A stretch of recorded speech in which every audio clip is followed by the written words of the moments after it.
All right, everybody, it is another edition of Overreaction Monday. It's time for the Week 15 edition. Rich Eisen along with Chris Brockman. How are you, sir? What's up, brother? What a weekend. Yeah, thrilled to be back from New York City Absolutely. after spending almost a full week in the warm embrace of the ESPN studios in Lower Manhattan. We're back in Los Angeles. Yeah, only the studios were warm in New York. It's warm in Los Angeles, not just the weather, but both football teams here, sir. Look at you turning Rams phrase. and Chargers taking care of business. Lots to talk about, so let's hit it. Boom.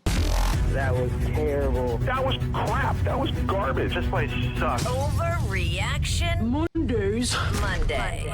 I don't know why I just said boom, but I liked it. it's the first time I've ever done that. No, it was fantastic. Maybe that was an overreaction. Yeah, Berman-esque. Boom. Let's go. Boom. Let's go. Hey, very good. Let's go. What do you got over there? Right out of the gate, I got to start with, so many good games. I'm going to call this the game of the day. We talked about it on Friday as possibly being a Super Bowl 60 preview, Yes. Denver and Green Bay. Yes. Sunday was the best game of Bo Nix's career, and Broncos AFC Championship game. I don't think that's an overreaction. How does that sound? This is what we were waiting to see out of this Denver team. A complete four-quarter game. They came from behind. Best game of Bo Nix's career, 4 touchdowns. He looked awesome. And before the season, when Sean Payton was like, we have a Super Bowl team, I think they finally showed it on Sunday. Well, to have the Packers come in off of what they did against the Bears and what they did against the Lions on Thanksgiving, to come in to their home stadium and put the 4 quarters together, as you said, complementary football, which is another way to, it's the football version of pound for pound boxer, where you got to figure out what it is, other than the fact is like you can run it and you can pass it as well. Bo Nix with a 4 touchdown game. Did you know? Not to go full did you know on you. But, where's the music? I know. Bo Nix tied a career high with that 4 passing touchdown game. It's his 4th career game with 4 or more touchdowns. So I know we've been waiting to see it, but maybe we've been waiting to see it in a situation where the Broncos are expected to take that next step if you think they have that ability, and they went ahead and showed it. And Nix now has 22 career wins through his first 2 seasons. That is tied with Big Ben, Andrew Luck, and Dak Prescott for the most since 1950. And if they win out the rest of the way, which is now possible because that Christmas game in Arrowhead looks a lot more winnable. Sure does. And there is that Chargers game at the end of the season, and this big one against Jacksonville coming up in Week 16. Those are 3 very difficult games. I know coming down that. the So, stretch. if they win their home games, is what I'm saying, I guess, now that we're looking at the schedule. And that game at Arrowhead is now against Gardner Minshew, against a Chiefs team that doesn't know what to do in a game that doesn't matter in the regular season, when they're playing a game that doesn't matter in the regular season because they're not benching their starters for the playoffs. Then Bo Nix would set the record all-time, breaking Russell Wilson's 24 most wins by a player in his first 2 seasons at quarterback in the National Football League since the middle of last century. So Bo Nix is ascending and slowly building in a way that this ascension feels a lot more real than perhaps any other second-year flash-in-the-pan type situation. And even just earlier in the season, we've been talking about, look, they look like crap for 3.5 quarters and then pull it out at the end, or, they have a weird penalty. I mean, you could make a case Denver could be undefeated in this game, but I just think he put it all together. Huge game, the home field. It looks like they're going to lock up the 1 seed if they kind of handle business the rest of the season. And everyone's saying, Denver, this is the team that won the Super Bowl. The bandwagon was full. They really showed it. Well, Pat Surtain with one of the interceptions of the year, that was incredible when he jumped in front of a Jordan Love pass. Yeah. And the defense then tacked on 3 more sacks. They needed 15 more sacks in the final 3 games to break the 84 Bears record of 72 in a season. So they're playing the complementary football, although they're not running the ball all that well. They're 89 rush yards. I guess doesn't matter because would you believe in games that they've ran for fewer than 90 rush yards? This is the 5th such game. They're 5-0 in those contests. So they're playing terrific football. Yeah. At a time when they knew the Patriots had just lost. And they also know they have a tiebreak on the Patriots. So they're close to clinching a 1 seed if they keep on winning these games. Now, Jacksonville is red hot, and that's going to be a fabulous Week 16 contest between the 1 and 3 seeds right now. Yeah, we'll talk about them in a minute. But I thought for a second you were saying that this was still a Super Bowl preview, and the fact that Micah Parsons is now down for the season. Well, can you hold that thought I will for put a pin in that for the moment. 10 seconds. What's next then, Chris? Let's just go to the other half of that game, the Packers So side. it's less than 10 seconds. It was actually less. I thought you had one more thing to add Okay, to there sure. before you tossed it. But Right. the Packers' Super Bowl chances ended with Micah Parsons' knee injury. I can't say ended. Although Micah Parsons leaves the 2025 playing field and campaign with 83 quarterback pressures, according to Next Gen Stats. I mean, on a heater of all heaters. That leads the National Football League. So removing him and that from the defense will absolutely change the dynamic and revert the Packers to the team that we've seen over the last few years coming in and to the playoffs, which is a pretty darn good defensive unit, but potentially without a unicorn in the middle of that line wherever he wants to play, in the middle of that front seven wherever he wants to play. 9-4-1 is maybe not going to be good enough to go into the last 3 weeks to come out with the 1 seed. Maybe not. With the Rams and the Seahawks playing each other this weekend, barring a tie, or this week on Thursday night to kick off Week 16, barring a tie in that game, somebody's going to have 12 wins with 2 to go, which means the Packers would need to win out to get to that. So the 1 seed might have just gone out the window for Green Bay, but the 2 seed isn't. The 2 seed's not. And if they're the 2 seed, welcoming in somebody like the Rams, Seahawks, Niners, Lions, Bears, oh my, that's the mix of, I think, teams that would come in as the 7 seed in the NFC, which are stout 7 seeds, man. NFC is stacked. They are. Like, you know, when the 7 seed was invented a few years ago, it was always that team that barely made it, right, that was running on fumes or had no business being in the playoffs otherwise. 8-8 team, something like that. So it's going to be it's not going to be an easy road, but I don't think anybody's road in the NFC is going to be easy anyway. I can't sit here and say that their Super Bowl chances ended. You can't say that. I'll call that an overreaction. But the likelihood of it is less, which is why I was sitting here saying I might choose a different combo for Super Bowl 60 than Packers Broncos. Thought about it, even in the middle of that game. Parsons goes down and it changes things. I know I'm contradicting myself here, but I'll just call this an overreaction because I just gave you the scenario under which the Packers, who have the Bears this Saturday to try and sweep them, which would be a great reinvigoration of a team that had won 4 in a row prior to this past week's loss. Then they're home for Baltimore, which is entirely winnable, and then against my guy, J.J. McCarthy, who was dealing on Sunday night. He was balling. Never know what that's going to look like. But there are some winnable games the rest of the way, if not all 3 of them, for a team that is really talented all over the place. That tie is just sticking out like a sore thumb for a team that otherwise, if that was a win, would still have a chance to win the conference. But that tie means they'd have to win out to match the 12 wins of whoever wins between the Rams and Seattle to kick off Week 16 with 2 games to go for both of them. Yeah. So I'll just call this an overreaction for the moment and say what a bummer that both Micah and Patrick Mahomes suffered knee injuries. Good job, Rich. On Sunday. Yeah, leading me right into our next topic. Major bummer in KC.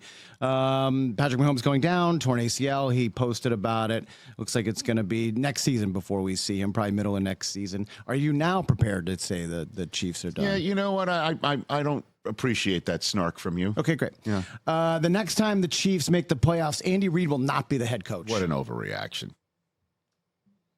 What an overreaction. I think we're ready for a complete and total rebuild next year for Kansas City. And then Andy Reid's going to be 70. Well, Kelsey's 1 year? going to retire now, right? And I can't sit here and say Chris that. Jones is up there. I can't sit here and say that. I can't also sit here and say that Mahomes, if he doesn't get surgery fast and doesn't rehab fast enough, I mean, I know we've seen 9 months. We've seen a 9-10 month turnaround. Yeah, but we've also seen how players look coming back in that, the 9 to 10 month period. He might not run around as much or have the escapability, the Mahomes magic. He's not going to be the Chiefs' best running back next year. Is that what you're saying? Well, that's the one thing the Chiefs need to do is address that situation. But Andy Reid teams, as you know, never really had that. Oh, Brian Westbrook. Well, Brian Westbrook was always the guy coming out of the backfield too. He was a dual threat guy. I understand of that. the highest order. I understand that. I'm saying, like, Andy Reid is going to be. It would be great to see the Chiefs just bang on you sometimes, man. It would.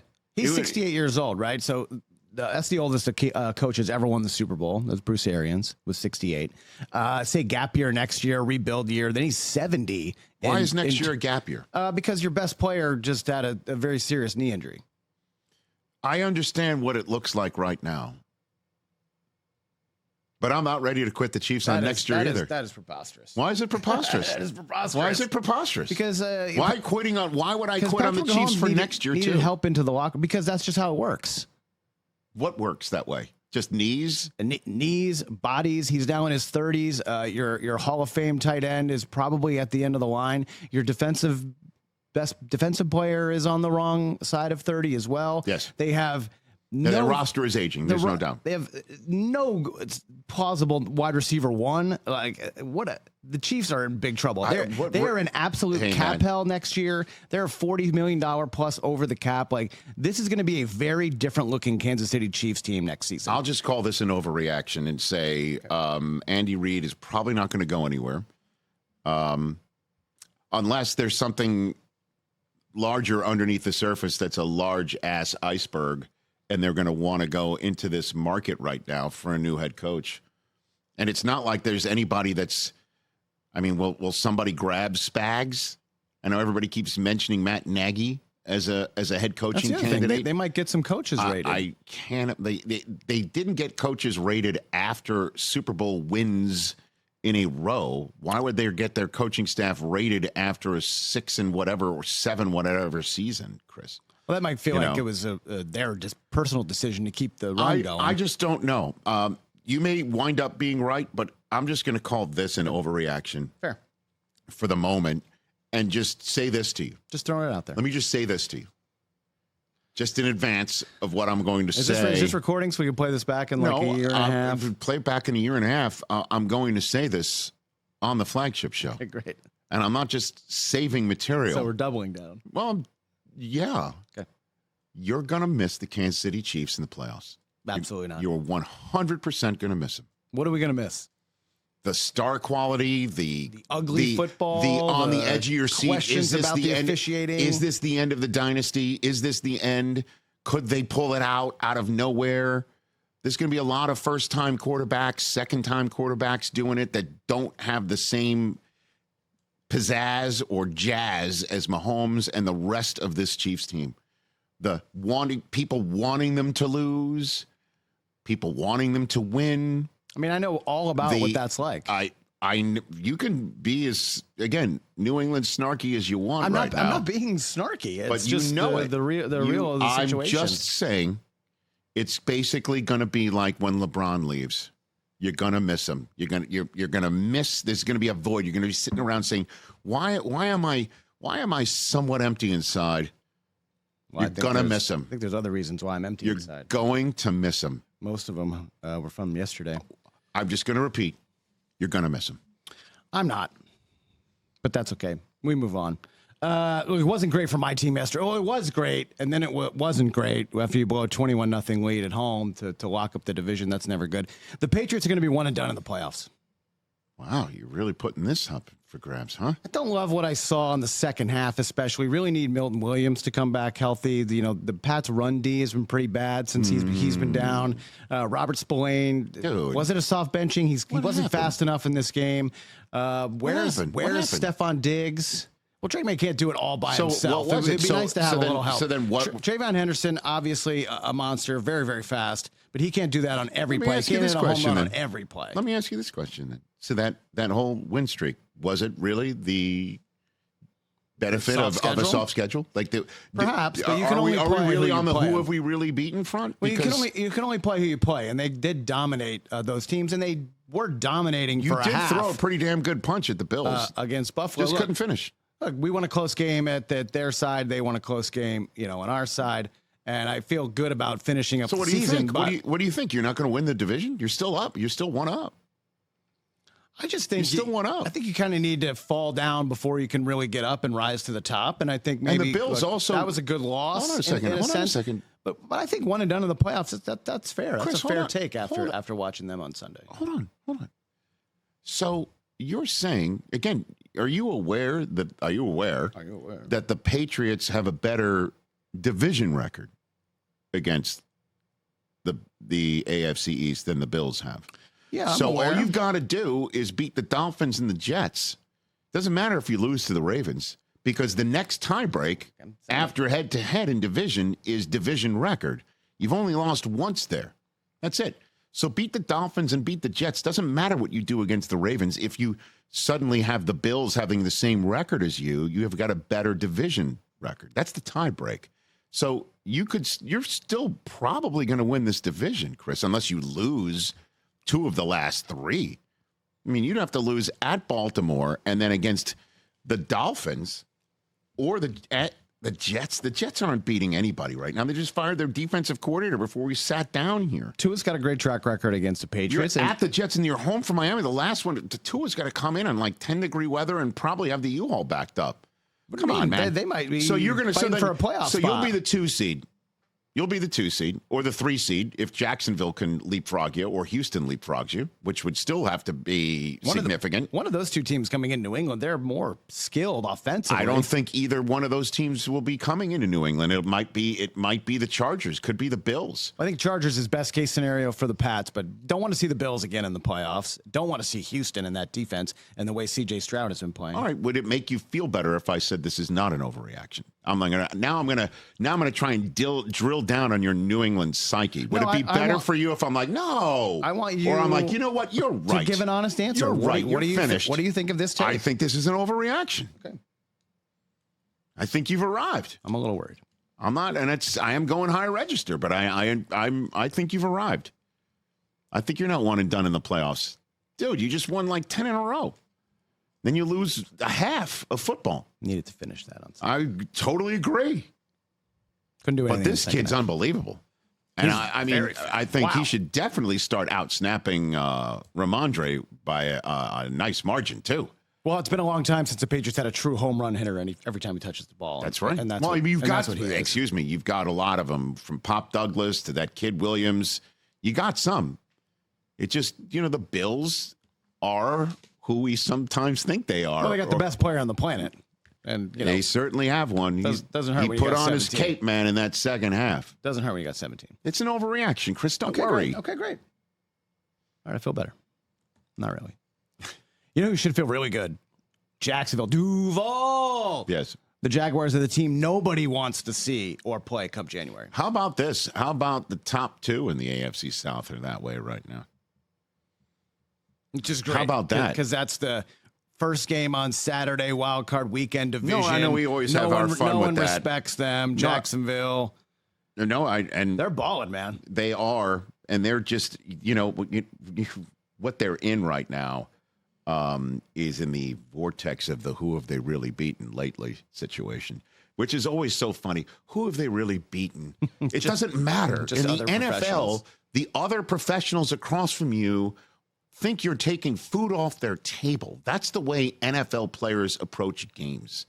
The same thing with all these Eagle fans that are pushing back at me for saying, I told you to relax. You're now 3 games left in the season, and you're 1 game away, 1 win, your magic number to win your division and host a playoff game, if not maybe wind up the 2 seed in the NFC playoffs, is 1. 1. You got to beat the Washington Commanders once out of 2 times in the final 3 weeks. That's it.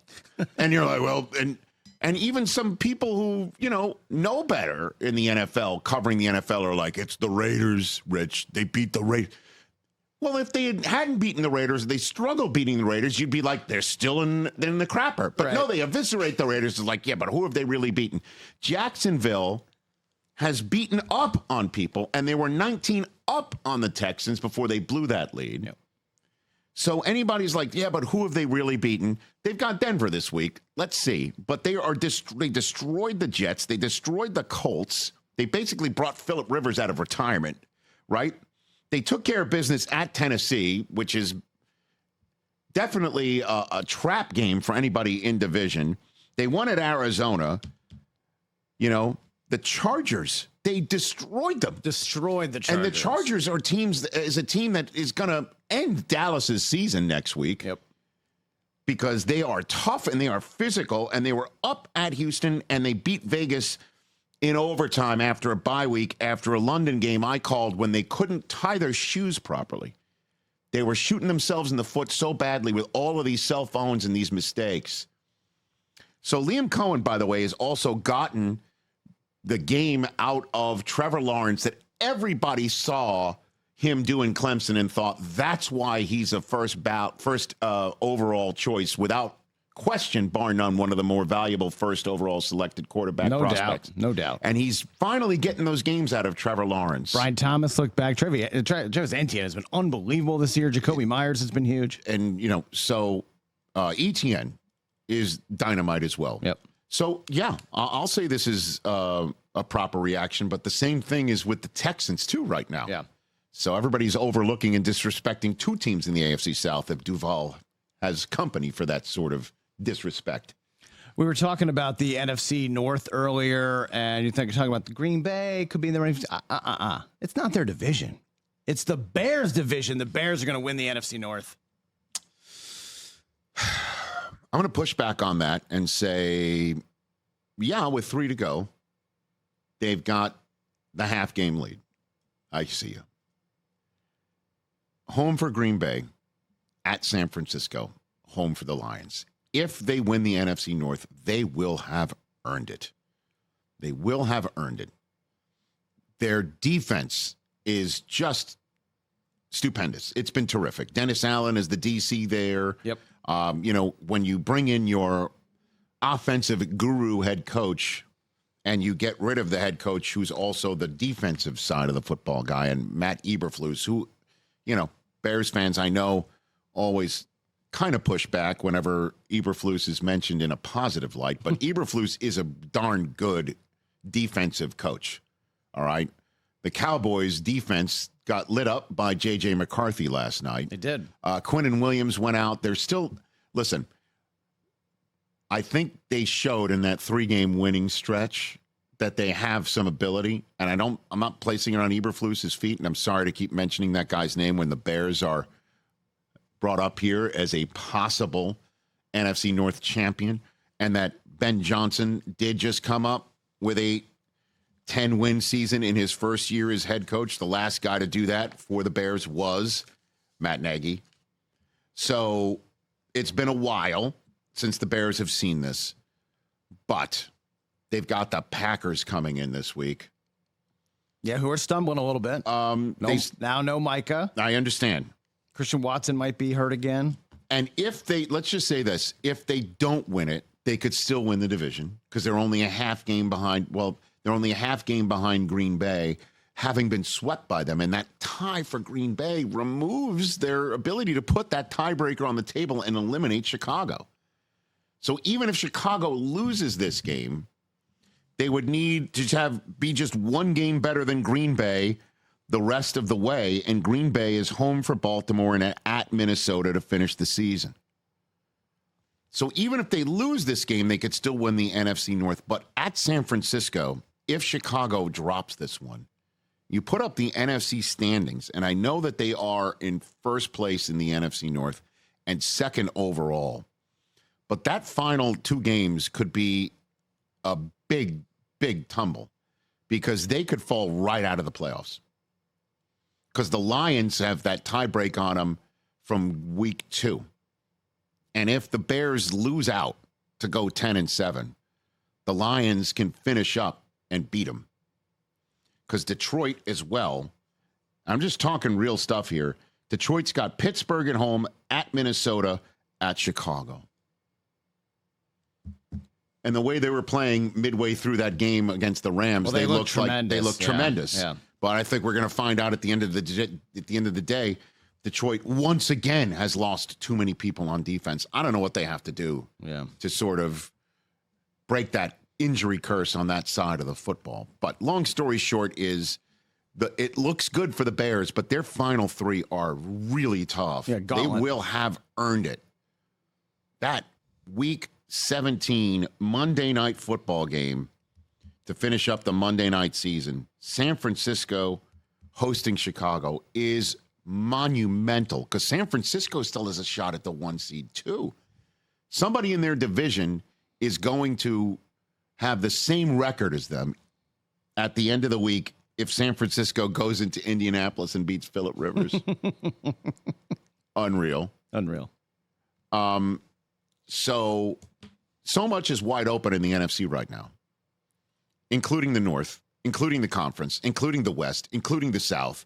The NFC East is really the only thing. Yeah, that's a wrap. Right, but Eagles fans should be on their ledge because of the way they played for the previous month. Get out of here. I'm going to die on that hill too, pal. It's fine. They're going to win the division probably, but they'll lose to the 5 seed who will be an NFC West team. No, they're not going to be a 5 seed. They're not going to be 4? No. The Eagles won't be 4? This 4 seed is whoever wins the South. Ugh, that division. All right, I have a solution for that at the end. Hold on a second. Okay. Let's talk West, Rich. Just to skip ahead and look ahead to Thursday night, this Rams-Seahawks game is going to be an absolute slobber knocker. Winner of that is going to be the 1 seed in the NFC. I think that's an easy thing to say. Yeah. Easy. Yeah, because the winner of it's going to have 12 wins. You know, the Niners, and by the way, the Niners finished the season home for Seattle. So if Seattle wins this one, San Francisco stays right behind them. Don't forget that's how the season began with Brock Purdy and that injured toe finding Jake Tonjes in the end zone to beat Seattle. So they could wind up being the 1 seed also. That's the only thing that I think can catch them. I don't know if the Bears are going to win so much over those final 3 who just established how difficult that stretch is for them. So I think the winner of the NFC West is going to be the 1 seed. And obviously whoever wins this game to kick off Week 16 has a better chance of doing that than the Niners, who are a game behind them. Don't forget the Rams and the Niners split. So if I'm the Niners, I'm rooting for Seattle to win this game. They stay 1 game right behind them. And they stay 1 game right behind them the rest of the way and beat Seattle. Either way, Seattle is going to be in a situation. Sam Darnold looks like he's going to be in a situation where he's either the 1 seed or he's the 5 seed. Just like last year? Just like last year. Well, except this time, the 4 seed is not going to be somebody like the Rams. It's going to be a team like the Bucks or the Panthers, who I think somebody could go west to east and take care of. But I will just say this is an overreaction because the Niners are still sitting there. And if the Seahawks, I just gave you the scenario under which the Niners could be the 1 seed and the winner of the NFC West and the 1 seed at the end of the day, which would be unbelievable. Because the Niners, again, they're at Indianapolis, they're home for Chicago. They win those 2 games, and if Seattle beats the Rams, they could stay right behind Seattle, which is in Carolina in Week 17, a big game for both. I mean, the Niners could have a real shot at winning the division and the 1 seed. If Seattle wins this, it's better off for them because they don't have the tiebreak on the Rams to put on the table at the end of the day. And the Rams, at the end of the day, after this Thursday night game, are at Atlanta and home for Arizona. No bueno for the Niners to capture them. So if the Rams have, okay, I've just talked myself in the end. Like if the Rams win this, then this is not an overreaction. If Seattle wins this, the Niners have a good shot to just just ruin the buffet at the last second. So we don't know the extent of Devontae Adams' hamstring injury, and I think I was there and I saw it. I'm obviously not in the MRI machine with him, but I turned to Cooper. Looks pretty bad. And I'm like, you won't see him to the playoffs. Yeah. You know what I mean? Like somebody who's on the north side of 30 going right down like that. And hamstrings, as you know, take a long time to figure it out. The Rams punched their ticket to the playoffs by beating the Lions, so they're in. Just don't know what their status as in is going to be. And they have enough weapons to basically tell Devontae Adams, hey, man.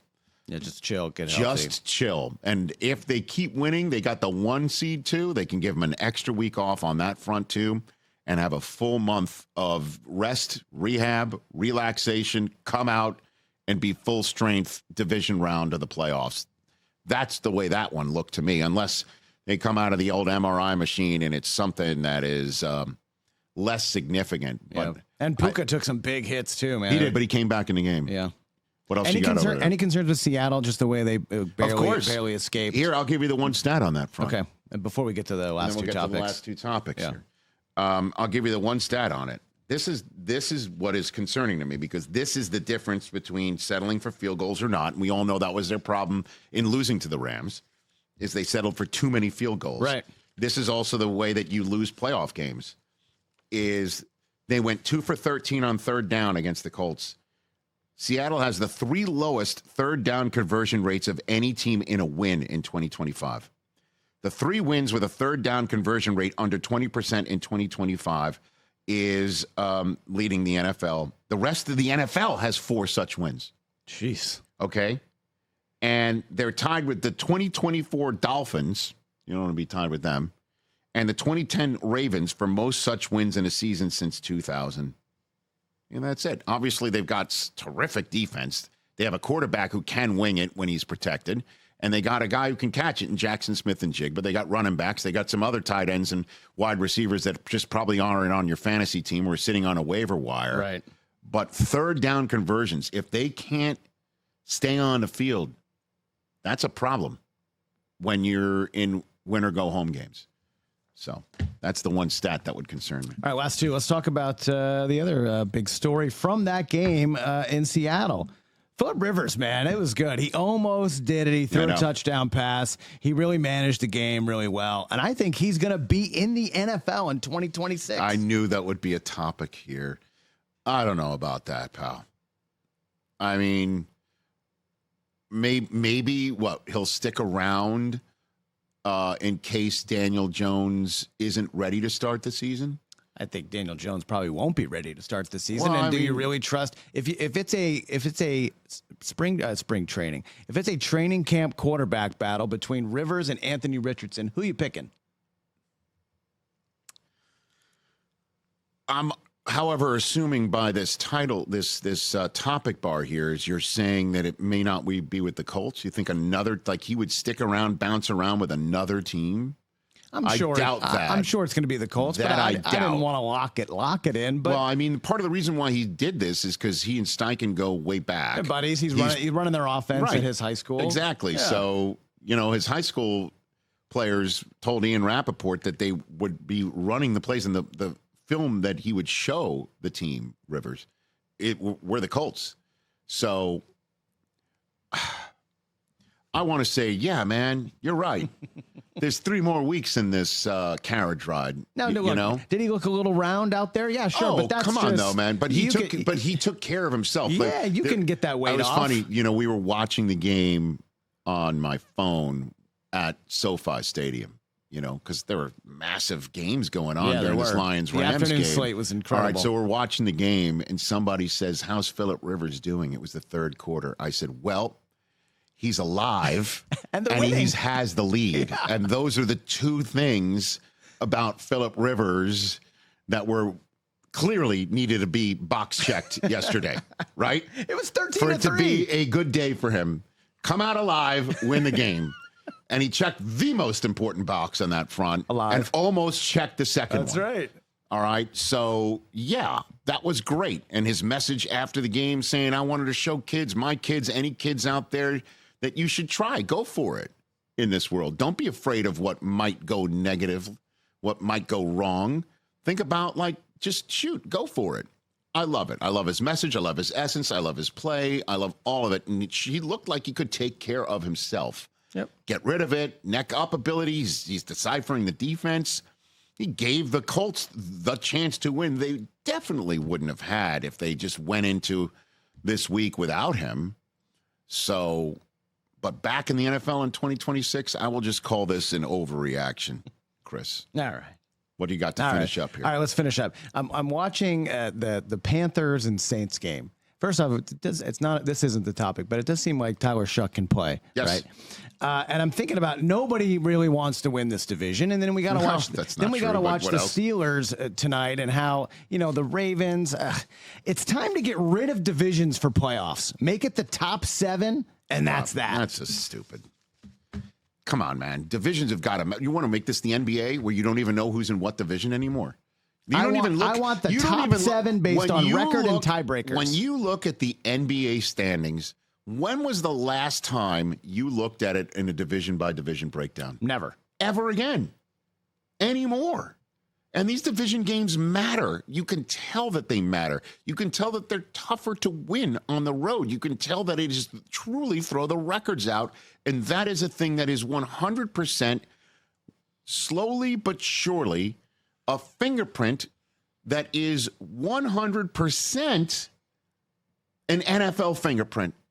Take a look at baseball now with the interleague play. You can't even tell anymore who's in what league. Yeah, but you can't even tell anymore. The best teams make the playoffs. Don't you want the 14 best teams?